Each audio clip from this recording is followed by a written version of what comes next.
श्री शिवाय नमस्तु।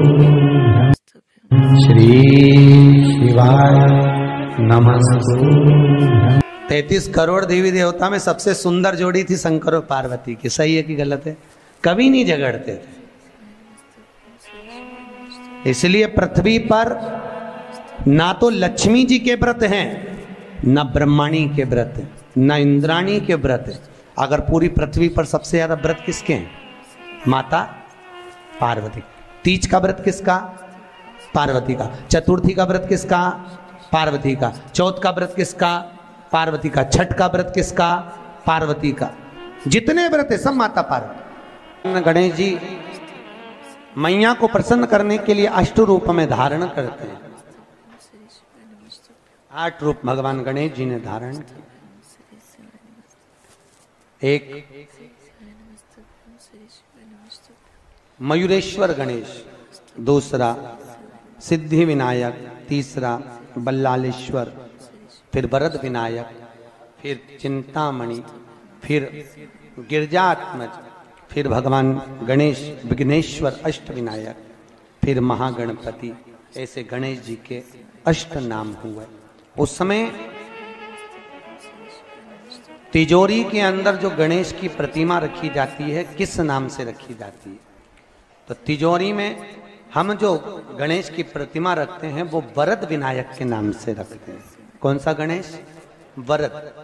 वरद विनायक के नाम से तिजोरी में गणेश रखते हैं। और वरद विनायक के नाम से गणेश जी तिजोरी में रखाते हैं। आपको कथा में कहा था, घर में सीधी सूंड का गणेश और व्यापार व्यवसाय ऑफिस में उल्टी सूंड का गणेश होना चाहिए। वरद विनायक को तिजोरी में। जब मकान का गृह प्रवेश होता है तो गणेश जी की पूजन जो दरवाजे पर करी जाती है उसे सिद्धि विनायक गणेश कहते हैं। कौन सा गणेश? सिद्धि विनायक। जब हम घर में शुभ कार्य हो, बंदरवाल लगाएं, कोई दरवाजे पर शुभ लाभ लगाएं या स्वस्तिक बनाएं या माताएं दरवाजे पर रंगोली डाले तो उसी समय पर सिद्धि विनायक के नाम से रंगोली डालना चाहिए। तो घर में लक्ष्मी बढ़ती है, सिद्धता बढ़ती है। याद रखिए, कभी भी गणेश जी को, मिट्टी के गणेश जी लाते हो भादो महीने में, तो विसर्जन करो तो विसर्जन के समय पर 2 बिंदी, एक कंकु की एक हल्दी की, दीवार पर जरूर लगा देना चाहिए। क्यों? क्योंकि गणेश जी हमारे यहाँ आते हैं तो रिद्धि सिद्धि के साथ आते हैं। पर जब गणेश जी जाते हैं, अगर हम बिंदी नहीं लगाते हैं तो गणेश जी अपनी रिद्धि सिद्धि को साथ में लेकर चले जाते हैं। पति के साथ पत्नी वापिस चली जाती है। जब हम बिंदी लगाते हैं तो उसका मतलब होता है कि हमारे घर की बहू हमारे घर में रहे, बेटा भले भ्रमण के लिए जाए। तो गणेश जी जाते हैं, रिद्धि सिद्धि घर में रह जाती है। इसलिए रिद्धि सिद्धि को घर में रखने के लिए 2 बिंदी लगाना चाहिए, एक कुंकू की, एक हल्दी। रिद्धि सिद्धि। गणेश जी की प्रियता है दुर्वा। क्या प्रियता है? दुर्वा। कितनी दुर्वा गणेश जी को समर्पित करी जाती है? मात्र 5। कितनी?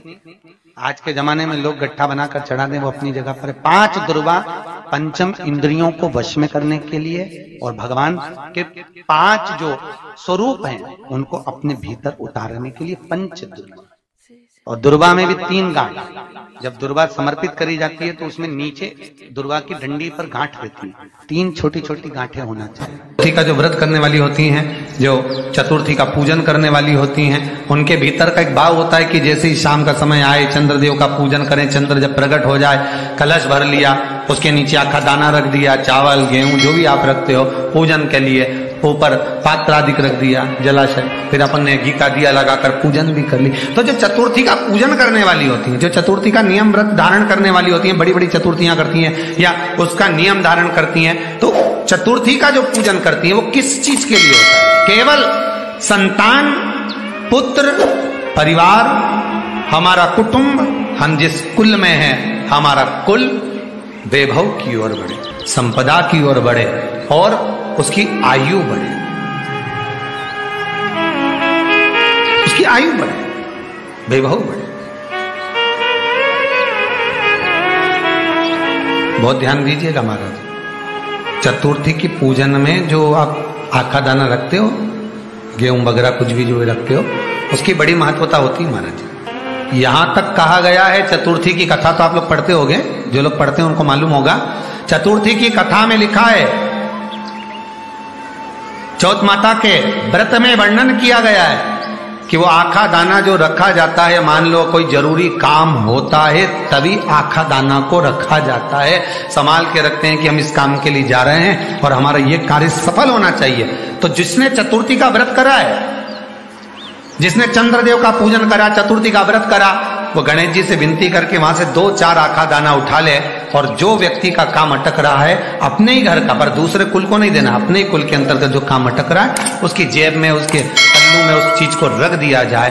तो चतुर्थी जो अगली आती है, जैसे आप महीने की करते हो तो महीने की, और आप जैसे करते हो कि 4 अलग बड़ी बड़ी चतुर्थी करते हो तो उसके अनुसार आपका कार्य सिद्ध होता ही है। उस आखे दाने का इतना महत्व होता है क्योंकि चतुर्थी का व्रत करने वाली माता जब व्रत करती है तो स्वयं चतुर्थी की कथा में लिखा हुआ है कि पार्वती जी गणेश जी से चतुर्थी की कथा बचवाती। चतुर्थी की कथा बाची किसने थी? स्वयं गणेश जी महाराज ने। और सुनी किसने थी? माता पार्वती। बाचने वाले गणेश जी थे, सुनने वाली माता पार्वती थी। तो चतुर्थी की कथा जब होती है तो उसको स्वयं गणेश जी बाच रहे हैं। तो व्रत कौन सुन रही है? माता पार्वती। और आपने जो आखा दाना लिया वो गणेश जी के भाव से लिया, गणेश जी से निवेदन करके, विनय करके, प्रार्थना कर उसको प्राप्त किया। जितने आस्था चैनल पर कथा सुन रहे हो, जितने फेसबुक और यूट्यूब पर सुन रहे हो, और जितने इस छत्तीसगढ़ की पावन धरा पर बैठकर सुन रहे हो, बहुत सावधानी से सुनना। एक छोटा सा कपूर का टुकड़ा जब आरती में जलाया जाता है तो ये कपूर क्यों जलाते हैं? इस कपूर का महत्व क्या है? इस कपूर का कारण क्या है? ये कपूर है कौन जिसको हम आरती में जलाते हैं? क्या जरूरत इस कपूर को आरती में जलाने की? क्या जरूरत इसको यज्ञशाला में जलाने की? क्या जरूरत है इस कपूर को पूजन में जलाने की? स्वयं गुरु बाबा कहते हैं, यदि कोई आरती में, पूजन में, घर में एक कपूर का टुकड़ा आरती के बाद में जब समर्पित करेगा तो उसको अश्वमेध यज्ञ का पुण्य प्राप्त हो जाएगा। अश्वमेध यज्ञ के पुण्य को पाने के लिए कपूर का टुकड़ा आज भी आरती में जलाया जाए। एक कपूर का टुकड़ा सुख का, इसीलिए हमारे यहाँ शास्त्र कहता है महाराज, जब आपको घर में अगर ऐसा लगने लगे कि 15 दिन से बहुत बेचैनी है, बहुत दुख तकलीफ लग रही है, कोई ना कोई बीमार पड़ रहा है, कुछ ना कुछ तकलीफें लग रही है, तो एक पीपल का पत्ता ले लो, उसके ऊपर एक कपूर का टुकड़ा ले लो, सारे घर में घुमाकर उसको दरवाजे के बीच मध्य में जलाकर रख दीजिए। थोड़ी सी जला 20 से 25 मिनट के अंदर मकान में एनर्जी वापिस आ जाएगी, उस भवन में एनर्जी वापिस हो जाएगी। 20 से 25 मिनट के अंदर एनर्जी वापस। लग रहा है कि यहाँ नेगेटिव है तो उसको पॉजिटिव बनाया जा सकता है। रात को 12 बजे शंकर जी के मंदिर में शिवलिंग पर चढ़ी हुई बेलपत्री को उठाकर शंकर मंदिर का शिखर देखकर चबा चबा कर खा लीजिए। आपके पाँव के घुटने बदलने की जरूरत नहीं पड़ेगी, ऑपरेशन की जरूरत नहीं। गणेश जी फ्री कब रहते हैं? तो हमने कहा अब ये तुम्हारे ऊपर, हमको तो मालूम भी नहीं, हम तो अपॉइंटमेंट लिए भी नहीं उनसे, तो तुम्हें ज्यादा स्मरण हो। तो किन आप शंकर जी की कथा करते हो, आपको नहीं मालूम कि गणेश जी कब फ्री रहते हैं? हमने कहा गणेश जी फ्री रहने का केवल एक समय होता है, एक टाइम होता है, एक पल होता है, एक घड़ी होती है कि गणेश जी महाराज हमारे घर में आ गए।